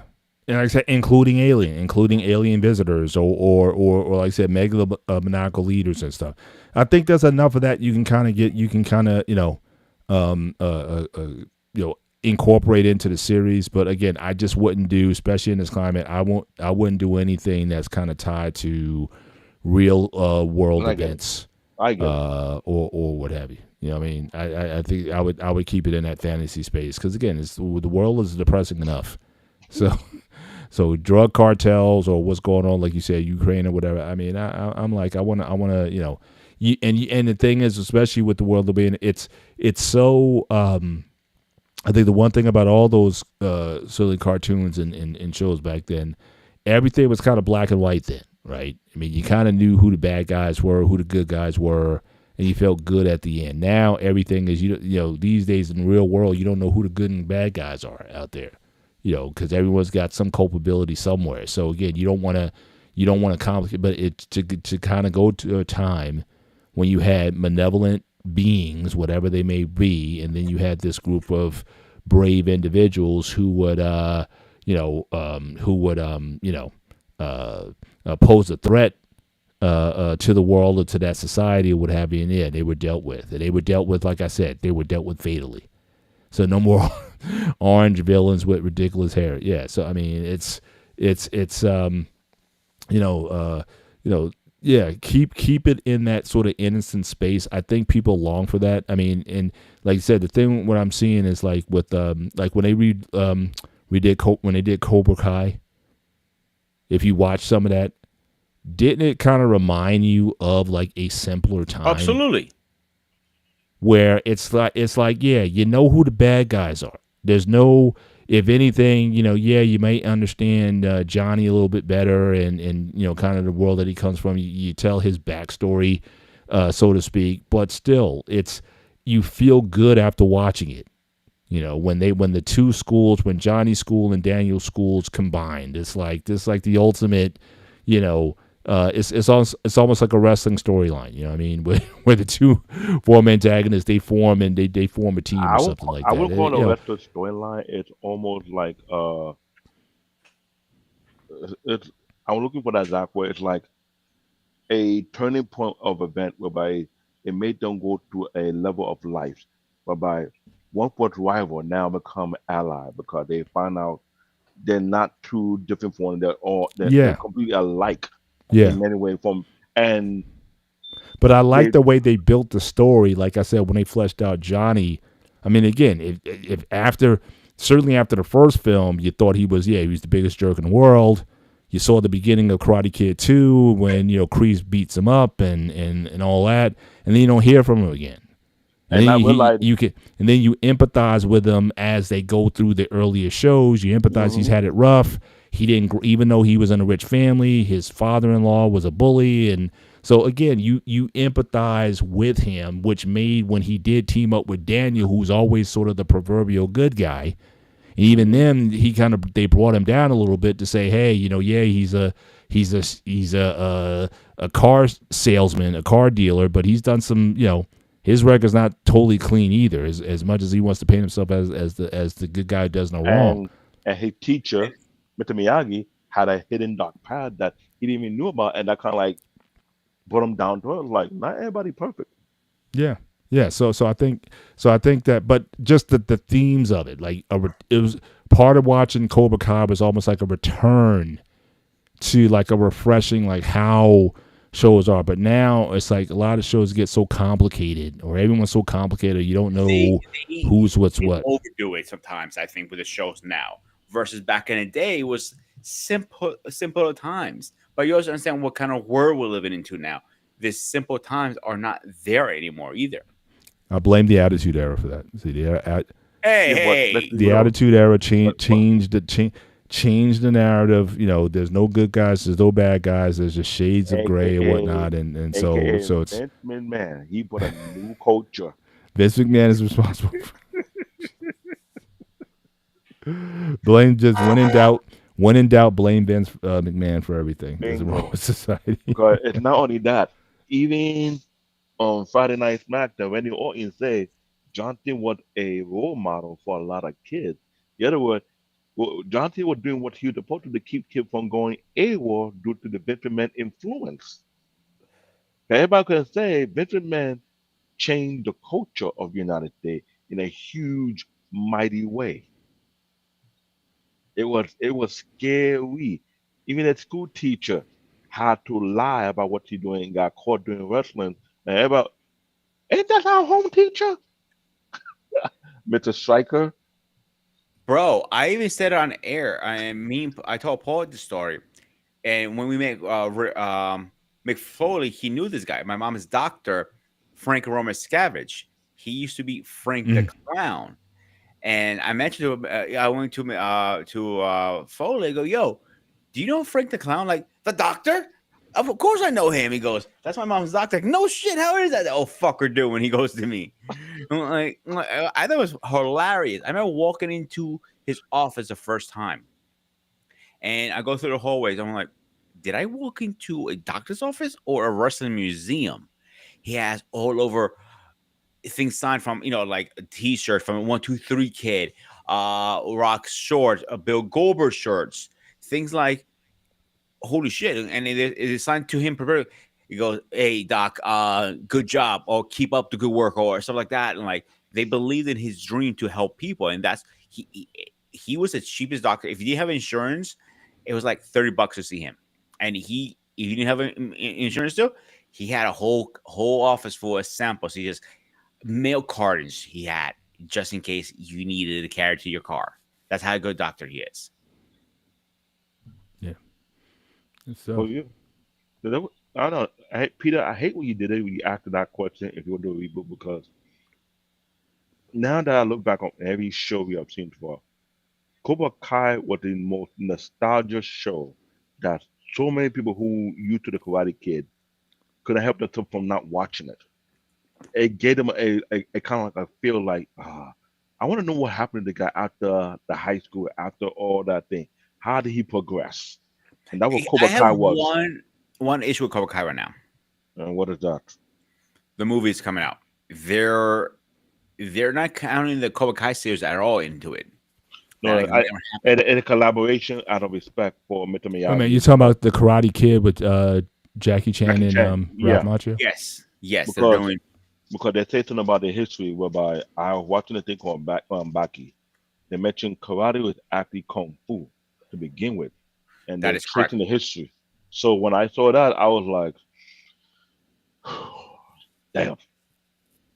Because if any of you guys are on my Facebook fan page, please check it out, the Spartan Institute Network fan page. I just posted a video with one of my old instructors, Professor Gary. He was fast, the guy. He was doing a video about teaching, and I put Master V, the head instructor who created the system called V Arms with Jitsu. You may have heard it, David, because it's very popular in New York. I may have. Yeah, but I still have a hard time. They put so much work in the Karate Kid, Cobra Kai. I have a hard time swallowing that pill. Like, why would you literally not put that in? You know what I'm saying? Yeah, they act them. Because remember when they picked to do a Cobra Kai series from the very beginning, many people didn't think they were going to work. Oh, they didn't think it was going to go this far. And the fact that they had the two iconic actors from the original Karate Kid, and they flushed out the storyline how they wanted to be. What make you think it was going to work? Not that it worked, it supersede what they want to work at. Because remember, the Karate Kid franchise had a very huge fan base, and the fact that they utilized their fan base to support their project, but also make it whereby there's a level of expansion. Because remember, we've seen the progression after the Karate Kid. We've seen the progression, what happened after they went their separate way, what they became, what's going on, what the next generation, And and the I, way and and I the way get and that. the way I get all the that. way they did it in a way that not only draw the audience into the storytelling they were doing. Let me ask you Add, guys a question for a second here go before ahead. we move on. Have you guys seen the end of Cobra Kai? First of all, I I haven't didn't got see to see the it. end though. I I gotta didn't go see back the and end watch yet. the last season. all right, and then we can't even talk about it because I don't want to spoil anything for you guys because the ending was to me disappointing a little bit. I'll have to talk to my kid about it because they were watching Yeah, that thing the heavy. only thing I will mention is the way they finished the series with the two villains. How they finished them off. It was like that's it. That's the best you have. You could have done better. But one thing I will say is when YouTube first launched this, they didn't know it was going to be a money grabber. That's why they sold the rights to Netflix. And now I bet you YouTube slash Google is kicking themselves in the ass. Like, holy shit, we Hit a, just lost a lot of money. no, hit a problem. YouTube was not looking into creating a production studio like Netflix and Amazon were been doing. YouTube is more like we are the independent contractor. We make our content for their channel to promote whatever type of video they promote. Mind you, that's what it is. Because look at Mr. Beast, perfect example. Do YouTube give him the studio to do what he do? No. They made the money from all their videos and their views to get their own production studio, do what they got to do. That's what everybody was doing on YouTube like that. Anyone who making millions of dollars have their own production studio. YouTube don't have their own production studio, what make them different from both Netflix and Amazon. Now, Correct. I'll now, give you that. if they were to do such a thing, then there'll be a lot more shows staying on YouTube, just like the Pop the Balloon.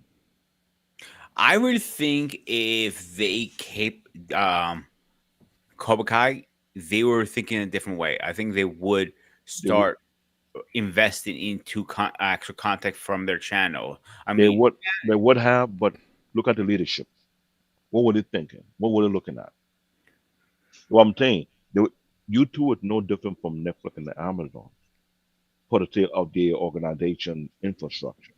But they were not thinking of let's start producing shows and video. No, whoever come on YouTube, we give you the reign to produce whatever you want to produce. And make sure you don't break our policy, you don't mess with our bottom line, our ad dollar, so to speak, which is fine. That's just it. Because I listen to all the content creators, especially the tech content creator who are mentioning how YouTube operate. It's sometimes very funny, but it's not what Netflix or Amazon is doing. So if you want to look at it this way, they could have stayed, but if they stayed, what would they make off that? A lot of content creators who on YouTube want to make more money or trying to get that money grab, they were leaving for other networks who would offer them more money for creative rights into it, and so to speak. Like, for example, the balloon part of the balloon show. The criticism of the season one on Netflix is nowhere near the original one on YouTube, but she's still doing her own on YouTube. What I'm hearing, and that is correct. So now you have two versions of Pot of a Balloon, the watered down version they have on Netflix, and the genuine one they continue to do here on YouTube, with they using their own money in their own production. YouTube is not sponsoring them. So I hate to say that Cobra Kai was a little bit better off leaving YouTube, going to Netflix because Netflix was investing in them. Netflix was giving them production money. Netflix was giving their studio to use. Netflix was giving resource to make better content with it. Does YouTube do that? No. I'm not shitting on YouTube, but their business model, their business policy say otherwise. You produce the content, we'll give you a mean to broadcast it. That's just it. And it sounds kind of shady like, but And it's not Shady's business. I get it. okay. And I get it. Because unfortunately, as much It's, as we want to say, also YouTube have lost a lot of money because a lot of people, including myself, I don't do this anymore because I actually use the platform a lot and I keep it now. But back then, a lot of people usually do the month free prescription of Prime, YouTube Prime, to just watch the show. And then once the show, finish watching, they just cancel the prescription. And that's how YouTube lost a lot of money too. In the same time, I personally use the prescription all the time because it's with doing our content here and everything that it comes in. It works for me better to just have a Prime membership. But in most people, an average Joe who does not do content and stuff like that, the only benefit of having a Prime membership is you can literally lock your phone and still listen to it and skip commercials. If you don't that care about is, commercials or locking your phone as you're watching it, you don't need it really. and I get your point. It's like saying, what if our network grows so big to the point that someone want to offer us money to move ship from here to Netflix and do our podcast over there and give it a better production look? You're not going to turn it down, would you? But you're over Oh, here. absolutely not. I would jump on it back So because imagine whatever the content creators are going through right now on YouTube. This is why I look at what Cobra Kai was doing. They had something going on YouTube. YouTube could have capitalized and made it as their poster child of future production. They didn't think about it that way. It's all based on what they have on leadership. The Paul is a tech guy just like me, and I'm sure he has a higher level than I am. But when we listen to the leadership in these organizations, what are they looking at? What are their mindset? What are they trying to expand to? Well, no one's really trying to invest. I mean, you're talking about if you're trying to open up a major production studio, that's just a lot of investment, which certainly now, Google is a publicly traded company. And just like with any company, if you're going to be talking about taking a large percentage of quarterly earnings to invest in a 5-year plan, I mean, to me, that's the problem with being a publicly traded company. You can't invest in the long term. If YouTube said, "Look, we're gonna build out this thing in the next 2 or 3 years, and it's gonna probably cost us in 9 figures in order to do that," again, it's probably smart long term. But again, if you're a stockholder, you're concerned about quarterly earnings. So again, that's why a lot of publicly traded companies, that's why private companies, at least on the outside, that's why if you can do it, be private initially until you get to a point where you want to be publicly traded. But by then, you're not trying to upset the apple cart. You want to kind of keep status flow and keep steady income or whatever that's coming in. So yeah, I can certainly understand a platform like YouTube that didn't start out that way, looking to do that, or if you need to change for survival. So obviously Netflix had to obviously change their business model because again, the videotapes and everything was going away, and so they had to kind of do a total change in terms of becoming a production company in order to stay afloat. YouTube currently doesn't have to do that as of yet. So until the hurt gets there enough where people say, "Look, we either change or we die," then YouTube is still going to make, tons of money with using independent content creators to create content, and they're so big they've been cut back because everybody thought 5 years ago, everybody who came into the space thought they were going to be a YouTube billionaire because they saw certain shows, they saw Kevin Samuels or they saw Lead Attorney or whatever, and he was showing people, oh yeah, and this is how much you can make a month and this and that. So everybody went for the deal or whatever, but then YouTube slipped the rug from under everybody, and they changed their payment terms. So all those guys who were making all that money in YouTube said, "Oh, sorry, we got to change it up." So you went from making $10,000 a month to barely $1,000 a month or whatever, just like that, because they changed the algorithm and they changed how they monetize people. So that big boom that everybody was going for, YouTube figured it out. that was the new gold rush in a way. Exactly. Yeah. And people don't realize what we do on this platform is not that easy. to push out. The algorithm changes so much and so rapidly. Once you think you figured it out a little bit, bam, the Like yeah, plug right out of your leg. again they pulled the rug out from under you. So yeah, I mean, to if they want to do that kind of move within the YouTube space to actually doing productions, yeah, that's it's got to hurt enough, or the profitability is such. Someone's going to have to pitch it that this is going to be so profitable for us that it's worth the investment. And then you got to sell that because it's a publicly traded company. You got to sell that to your investors. Yeah, we're gonna take a hit. So that next quarter, for the next few quarters, the numbers, that stock price, and all that stuff is not going to be what it was. Don't panic, because again, the windfall's coming. But again, how many companies, especially when you're talking about big, this is like one of those big luxury liners. It takes a while to turn a corner. If you want to go in another direction, how much does it turn to turn that? These aren't Sea-Doos. See, like we're Sea-Doos. We can switch up what we want to do as a content channel anytime that we want. If we get to like 500,000 subscribers plus, we can't mess with too much.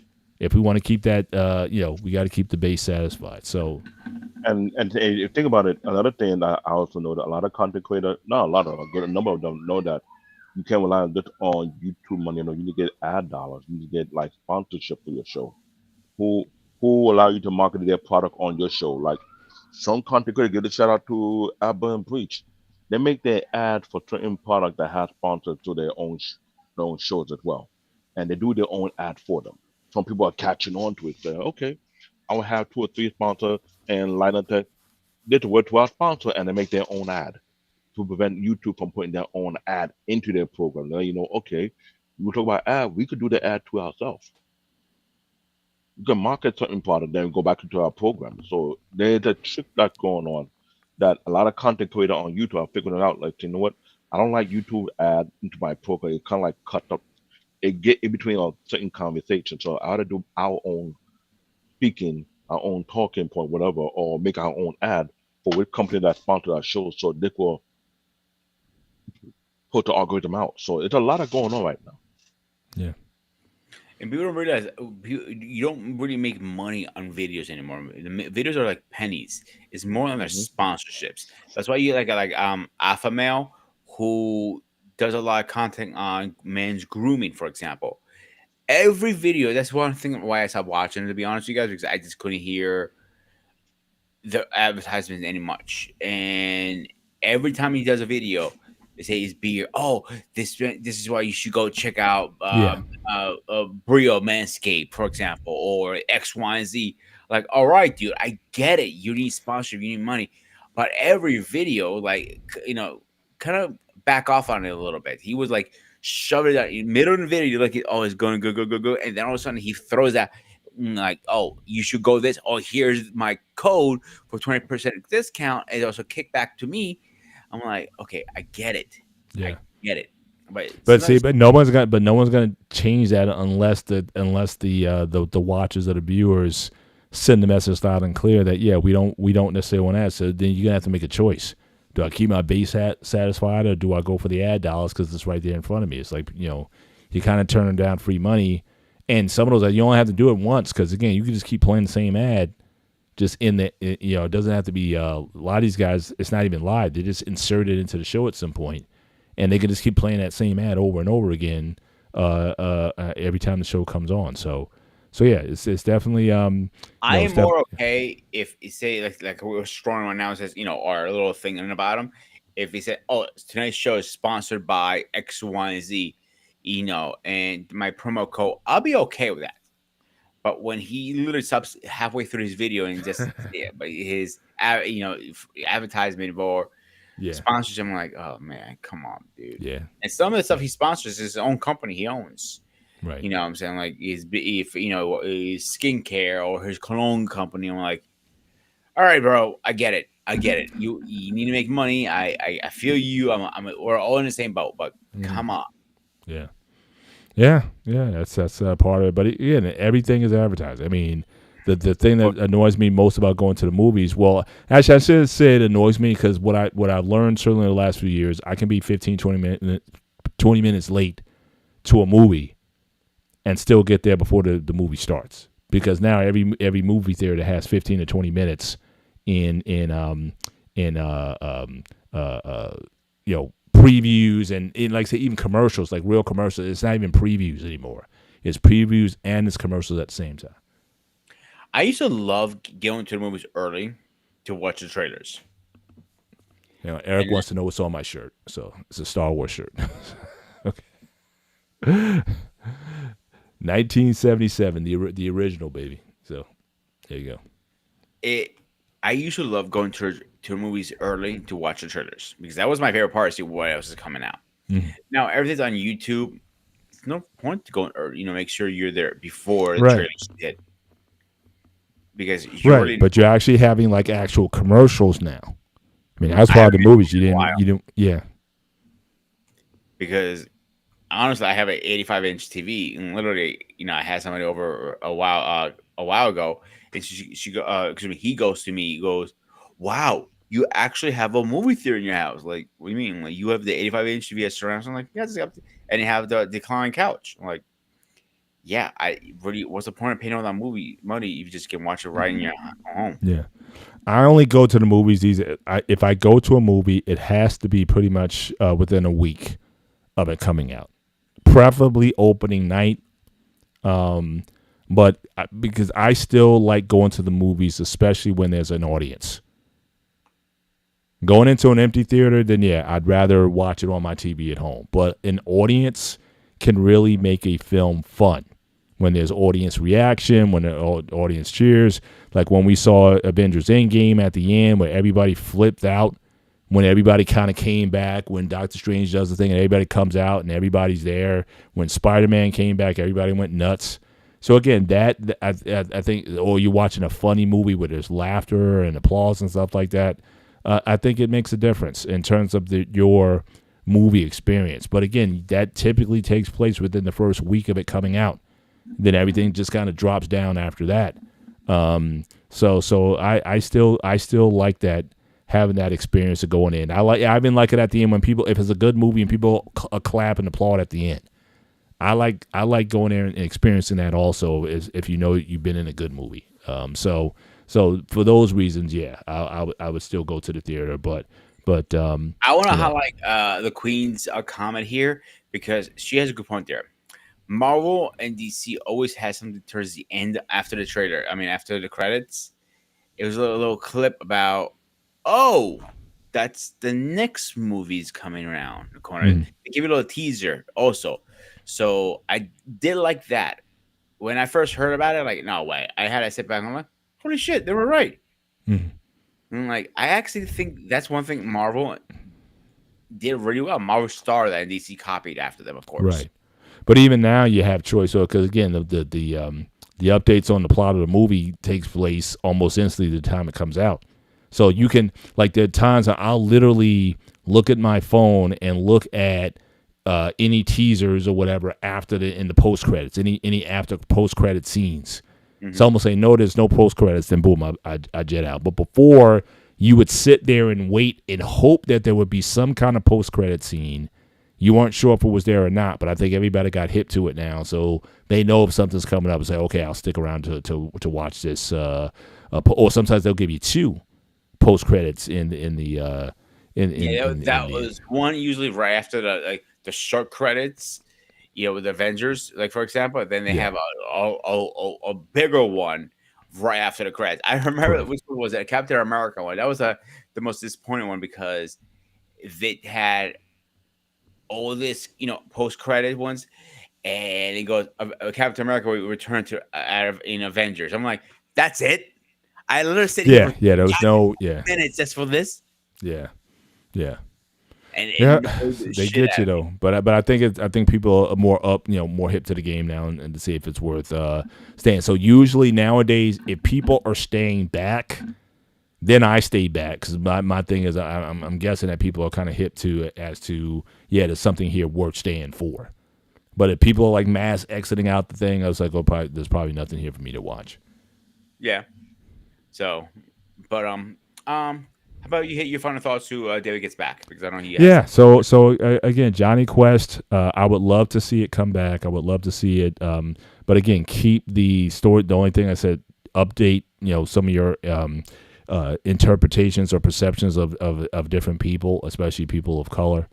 So I think it does have to modernize a little bit in terms of its portrayal of certain peoples around the world. That would be my only change to it. But it's a very realistic series. I think it has a lot of staying power even today. If you go back and watch the original 60s series, I think, anybody, because I thought I saw Marcus in here earlier. He was asking about it. Yeah, I mean, I'm sure you can look those up on YouTube or whatever, but I'm sure it's worth spending your time checking out a few. And I think you'll enjoy it because, again, I think the audience that they played it for wasn't just kids, so it's not a kids cartoon. I think it was a cartoon for everybody, and for that reason, why I think it still holds a lot of weight with people. Now, unfortunately, on the movie end, from what I read before I jumped on, they've tried several times to do a live action. They just haven't been able to put it together, and then right now there's no plans to create a live action version of the of the show. So people are gonna have to wait on that more. But the original series is worth checking out. So that's all I gotta say.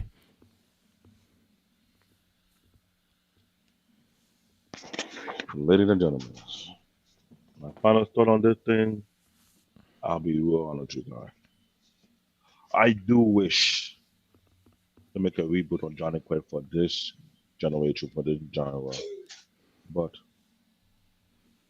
I believe they can do it better than the last two reboots.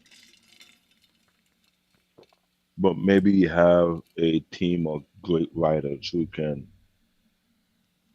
not just making this one season, but if you can get out 3 seasons of Johnny Quest at least, give it a very compelling, great storyline, have us hooked onto it.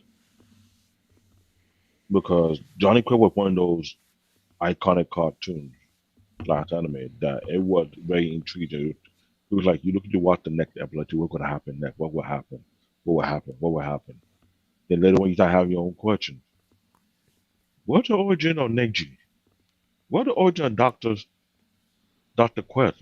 How he came about? Like there was questions that pop up your mind while watching. Like it's more to that we need to know,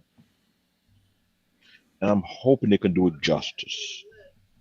Like the or the other reboot was, I don't know, either they dropped it or they missed. I don't know, but I believe it's possible they could do another reboot.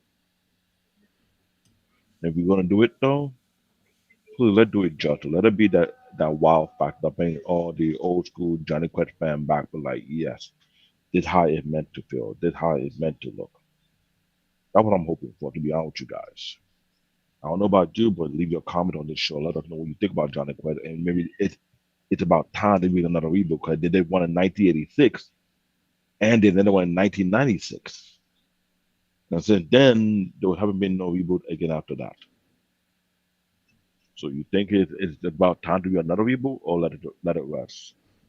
Like you gotta make the comment. That's my final thought. All right, thanks, guys. I would like to see Johnny Quest come back. To be honest with you guys, I think it'd be a good, Burley. I I think it'd be a good show with the world we're living now. But let's go over a quick schedule update and let's get the heck out of here. So tomorrow, open paddle in the gray area. We're gonna bullshit a little bit. Hopefully, you guys join us. Now hopefully, I mean you will join us, right? Except that Wednesday, the anime unlocked. David, do you want to take over on that one? This Wednesday, we'll be talking about one of the hottest anime that came out this year so far, which have a huge following and fan base called Solo Leveling. We're doing season 1 of the franchise, Solo Leveling. So this Wednesday, I hope my partner, my co-host, Wally is up to speed because I'm really beyond up to speed. There's a lot of digesting, a lot of dissecting on doing this show.